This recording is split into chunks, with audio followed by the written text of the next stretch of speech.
एक और बड़ी ब्रेकिंग इस वक्त आ रही है। जो एनआईए ने छापेमारी की है उससे जुड़ी हुई बड़ी जानकारी निकलकर सामने आई है और ये बड़ी खबर है।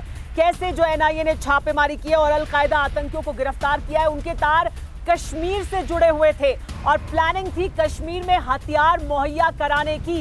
ये बड़ी जानकारी निकल कर आई है। एनआईए ने छापेमारी की है। पश्चिम बंगाल में, केरल में 9 लोगों को गिरफ्तार किया गया है। लेकिन ये जो अलकायदा के आतंकी हैं, ये आरोप लगाया जा रहा है कि ये जानकारी मिल रही है, एनआईए की तरफ से जानकारी ये दी जा रही है कि ये कश्मीर में हथियार सप्लाई करना चाहते थे और पाकिस्तानी हैंडलर के संपर्क में भी थे।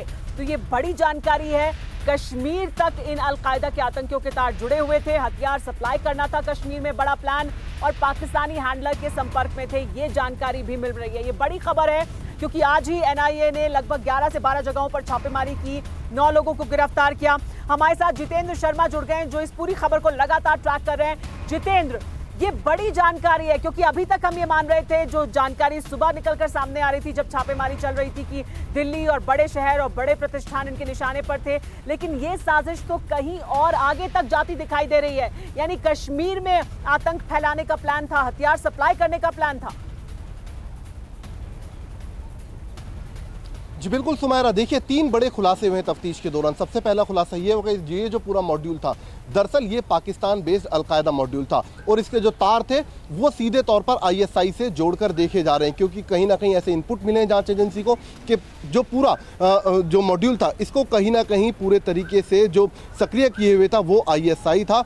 अब किसके संपर्क में थे ये पूरा मॉड्यूल, उस बारे में इनसे पूछताछ की जा रही है। दूसरा पता ये चला है कि मुर्शीद नाम का जो शख्स पकड़ा गया है वेस्ट बंगाल से, वो ही दरअसल इस पूरे के पूरे मॉड्यूल का सरगना था और उसी के इशारों पर ये बाकी जो 8 लोग थे वो पूरे तरीके से काम कर रहे थे। अबू सुफियान जो है उसके घर से बड़ी मात्रा में कुछ बम मिले हैं, इसके अलावा कुछ बैटरीज मिली हैं, स्विच मिले हैं और आईडीज मिले हैं। इसके अलावा लिटरेचर बरामद हुए हैं, साथ ही कुछ ऐसे भी लिटरेचर बरामद हुए हैं जिनके जरिए बम बनाया जा सकता है। तो ये वो तमाम खुलासे हैं जो अभी एनआईए ने की है। इसके अलावा एनआईए का ये भी कहना है कि जो गिरफ्तार आरोपी हैं इन सभी को जल्द ही वेस्ट बंगाल और केरला की कोर्ट में पेश किया जाएगा। इनको कम से कम 10 दिन की रिमांड पर लिया जाएगा और उसके बाद इनके जो बाकी साथी हैं जो कि अभी भी हिंदुस्तान में अपने पैर जमाए हुए हैं, उन सबकी गिरफ्तारी भी जल्द की जाएगी। जी फिक्र आपकी, सोमवार से शुक्रवार रात 9 बजे सिर्फ TV9 भारतवर्ष पर। क्या आप पर भी बरपा है जालसाजी का कहर?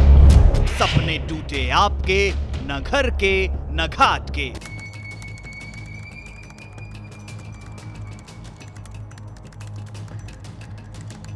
देखिए लूट घर हर रात 9:30 बजे।